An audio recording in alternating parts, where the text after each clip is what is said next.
অনেক দিন হলো দেইনি কোনো লং ভিডিও, তাই ভাবলাম আজ একটু লং ভিডিও দিই। আজকে আমার মিনি ব্লগটা শুরু করেছি সন্ধ্যা থেকে। আমাদের বিয়ের পর প্রায় প্রত্যেকের গল্প একই রকম হয়, তাই না?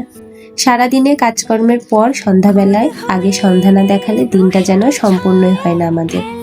আমি আজ সন্ধ্যার আগে হাত মুখ ধুয়ে চলে এসেছি আয়নার সামনে। প্রতিদিন সন্ধ্যাবেলায় এইভাবে সুন্দর করে আয়নার সামনে বসে চুল আঁচড়ানো হয় না ঠিকই আমার, তবে এখন মাঝে মধ্যে ভিডিওর জন্য হলেও বসি। আসলে কি বলতো, সময়ের সাথে সাথে মানুষের অনেক ভালো লাগাগুলো অবহেলায় পরিণত হয়। জানি ধরে রাখা যায়, কিন্তু ওই যে ইচ্ছাটা কোথায় যেন হারিয়ে যায়। তারপর সিঁদুর পরে সারা ঘরে সন্ধ্যা দেখিয়ে নিয়েছি। এখন নিয়ে চলে এসেছি ভাঁজ করে রাখা জামা কাপড়। কেচে রাখা সব জামা কাপড় আগেই ভাঁজ করে রেখেছিলাম। এখন যার জায়গা যেখানে সেখানে তাদের গুছিয়ে রাখবো। আমি সবসময় সব জামা কাপড় একসাথে ভাঁজ করে একটা গামলায় রাখি, এতে করে সব গুছিয়ে রাখতে অনেক সুবিধা হয়।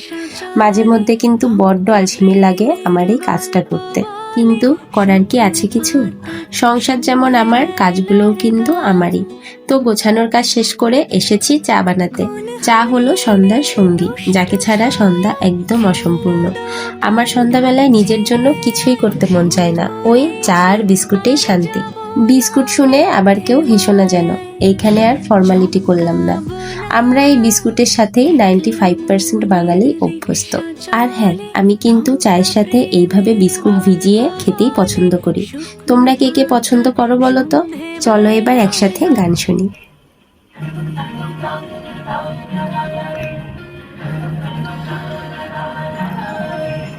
परदेसिया है तेरे प्यार में जब से झनकार से